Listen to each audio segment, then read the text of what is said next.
Promotion ವಿಚಾರದಲ್ಲಿ ಥಿಯೇಟರ್ನ occupy ಮಾಡೋ ವಿಚಾರದಲ್ಲಿ ನಿಮ್ಮ ಟೀಮ್ ವರ್ಕ್ ಹೇಗಿರುತ್ತೆ? ಇಲ್ಲ, ಅದ್ರ ಬಗ್ಗೆ ತುಂಬಾನೇ ತುಂಬಾ ನೀಟಾಗಿ ಪ್ಲಾನ್ ಮಾಡ್ತಾ ಇದೀವಿ ಈಗ.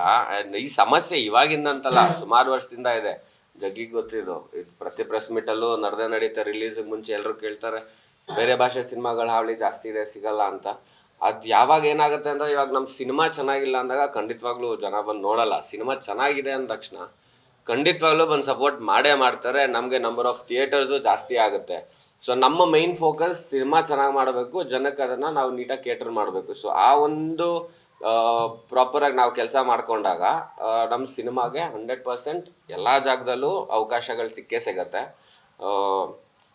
ಇವಾಗ ನಾವೆಲ್ಲಿ ಹೇಳ್ತೀವಿ, ನಾನು ರೀಸೆಂಟಾಗಿ ಒಂದು ತಮಿಳ್ ಸಿನಿಮಾ ಕೆಲಸ ಮಾಡ್ಕೊಂಬಂದೆ. ಸೊ ಅಲ್ಲಿ ಕೂಡ ನಮ್ಗೇನು ಕಾಣಿಸುತ್ತೆ ಆಚೆಯಿಂದ, ತಮಿಳ್ ಇಂಡಸ್ಟ್ರೀಲಿ ಅಲ್ಲಿ ಎಲ್ಲ ಚೆನ್ನಾಗಿ ಆಗ್ತಿದೆ, ತೆಲುಗು ಇಂಡಸ್ಟ್ರಿಲಿ ತುಂಬ ಚೆನ್ನಾಗಿ ಆಗುತ್ತೆ. ಬಟ್ ಇಲ್ಲ, ಅಲ್ಲೂ ಅವ್ರಿಗೆ ಸಮಸ್ಯೆ ಇದೆ. ಅವರೆಲ್ಲ ಹೇಳ್ತಾರೆ ಇವಾಗ ಬೇರೆ ಸಿನಿಮಾ ಇಲ್ಲಿ ಬಂದ್ಮೇಲೆ ನಮ್ಮ ಸಿನಿಮಾಗಳಿಗೆ ವ್ಯಾಲ್ಯೂ ಇಲ್ಲ ಥರ ಆಗಿದೆ. ಸೊ ಅವ್ರದ್ದು ಕಂಪ್ಲೇಂಟ್ ಇದೆ, ನಮ್ಮೊಬ್ಬರದೇ ಅಲ್ಲ. ಸೊ ಏನಾಗ್ತಿದೆ, ನಮಗೆ ಏನು ಕಾಣುತ್ತೆ ಅದನ್ನು ಮಾತ್ರ ನಾವು ಹೇಳ್ತಾ ಇದ್ದೀವಿ ಅಷ್ಟೇ. ಬಟ್ ಎಲ್ಲ ಇಂಡಸ್ಟ್ರಿಲೂ ಆ ಸಮಸ್ಯೆ ಇದ್ದೇ ಇದೆ. ಇವಾಗ ಬಾಲಿವುಡ್ ಲೆಕ್ಕ ತೊಗೊಂಡ್ರೆ ನಾವು, ಬಾಲಿವುಡ್ಡಲ್ಲಿ ತುಂಬ ಚೆನ್ನಾಗಿ ಆಗ್ತಿರೋದೆಲ್ಲ ಸೌತ್ ಸಿನಿಮಾಗಳೇ. ಸೊ ಅವ್ರೇನು ಯಾರ ಹತ್ರ ಹೋಗಿ ಕಂಪ್ಲೇಂಟ್ ಮಾಡಬೇಕು? ಸೊ ಸಿನಿಮಾ ಚೆನ್ನಾಗಿದ್ದರೆ ಎಲ್ಲಿ ಬೇಕಾದ್ರೂ ಹೋಗುತ್ತೆ. ಇವಾಗೇನು ಪ್ಯಾನ್ ಇಂಡಿಯಾ ಅಂತ ಒಂದು ದೊಡ್ಡ ಮಟ್ಟದಲ್ಲಿ ನಡೀತಿದೆ. ಸಿನಿಮಾ ಚೆನ್ನಾಗಿದೆ ಅಂದ ತಕ್ಷಣ ಎಲ್ಲ ಕಡೆ ಚೆನ್ನಾಗಿ ಹಾಗೇ ಆಗುತ್ತೆ. ಇವಾಗ ನಮಗೆ ಒಳ್ಳೆ ಥಿಯೇಟರ್ ಲೈನಪ್ ಸಿಗ್ತಿದೆ. ನಮಗೆ ಸಿಗೋವಂಥ ಡಿಸ್ಟ್ರಿಬ್ಯೂಟರ್ಗಳು ಮತ್ತು ನಮ್ಮ ಪ್ರೊಡ್ಯೂಸರ್ಸ್ ಎಷ್ಟು ಇನ್ವೆಸ್ಟ್ ಮಾಡ್ತಾರೆ ಅದ್ರ ಮೇಲೆ ಡಿಪೆಂಡ್ ಆಗುತ್ತೆ. ಖಂಡಿತವಾಗ್ಲೂ ಸಿನಿಮಾ ಮಾಡೋದು ತುಂಬ ಈಸಿ. ಇವಾಗ ಅದನ್ನು ಆಚೆ ಜನಕ್ಕೆ ತಲುಪಿಸೋದು ತುಂಬ ಕಷ್ಟ. ಆ ಜಾಗದಲ್ಲಿ ಇವಾಗ ಎಲ್ಲ ಸ್ಟ್ರಾಂಗ್ ಆಗಿ ನಿಂತು ಒಂದು ಪುಷ್ ಮಾಡಿದ್ರೆ ಸಿನಿಮಾ ತುಂಬ ಚೆನ್ನಾಗಿ ಆಗ್ತವೆ ಎಲ್ಲಾದರೂ. ಸಿನಿಮಾಗೆ ಫಸ್ಟ್ ರೆಸ್ಪಾನ್ಸ್ ಸಿಕ್ಕ ನಂತರನೂ ಕೂಡ ಪ್ಲಾನ್ ಆಗುತ್ತೆ, ಬಿಫೋರ್ ಕೂಡ ಕೆಲವು ಸರಿ ಪ್ಲಾನ್ ಆಗಿರುತ್ತೆ.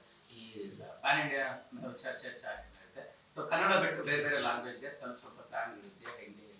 ಸದ್ಯಕ್ಕೆ ಆ ರೀತಿ ಯಾವುದೇ ಏನಿಲ್ಲ. ಇದು ಅಪ್ಪಟ ಕನ್ನಡ ಭಾಷೆನಲ್ಲೇ ಮಾಡಿರುವಂಥ ಚಿತ್ರ. ಇದು ಹೇಳೋದೇ ಬೇಕಾಗಿಲ್ಲ. ಕನ್ನಡ ಭಾಷೆನಲ್ಲಿ ಮಾತ್ರ ಮೊದಲು ಬಿಡುಗಡೆ ಮಾಡ್ತಾ ಇದ್ದೀವಿ. ಉಳಿದಿದ್ದು ಯಾವ ಯೋಜನೆಗಳಿಲ್ಲ. ಮೊದಲು ಕನ್ನಡ ಆಗಲಿ, ಆ ನಂತರ ಉಳಿದಿದ್ದು.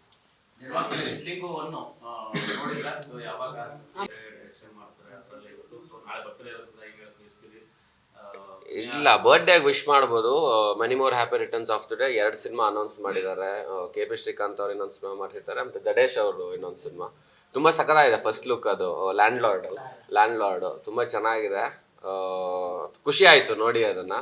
ಆ್ಯಂಡ್ ಸಿನಿಮಾ ಮಾಡಬೇಕಿತ್ತು ಆ್ಯಕ್ಚುಲಿ, ಭೀಮಾ ಜೊತೆಯಲ್ಲಿ ಆ್ಯಕ್ಟ್ ಮಾಡಬೇಕಿತ್ತು. ಬಟ್ ಕಾರಣಾಂತರಗಳಿಂದ ಆಗಲಿಲ್ಲ. ಮುಂದೆ ಅವಕಾಶ ಸಿಕ್ಕಿದ್ರೆ ಖಂಡಿತವಾಗ್ಲೂ ಸಿನಿಮಾ ಮಾಡ್ತೀನಿ. ಪರ್ಸ್ನಲಿ ನಮ್ಗೆ ಯಾವುದೇ ರೀತಿ ಏನೂ ಇಲ್ಲ. ಸೊ ಒಂದು ಟೈಮಲ್ಲಿ ಮಾತಾಡ್ತಿರ್ಲಿಲ್ಲ, ಅದೆಲ್ಲ ಇತ್ತು. ಬಟ್ ಈಗೆಲ್ಲ ಚೆನ್ನಾಗೇ ಇದ್ದೀವಿ. ಸಿನಿಮಾ ಸಿಕ್ಕಿದ್ರೆ ಖಂಡಿತವಾಗ್ಲೂ ಜೊತೆ ಕೆಲಸ ಮಾಡ್ತೀನಿ.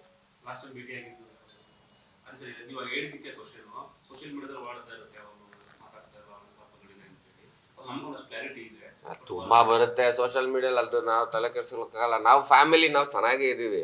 ಏನಾಯಿತು, ಒಂದ್ಸಲಿ ಏನೋ ಡಿಸ್ಪ್ಯೂಟ್ ಆಯಿತು, ಅದಾದ್ಮೇಲೆ ಎಲ್ರಿಗೂ ಗೊತ್ತಿತ್ತು ಅದು.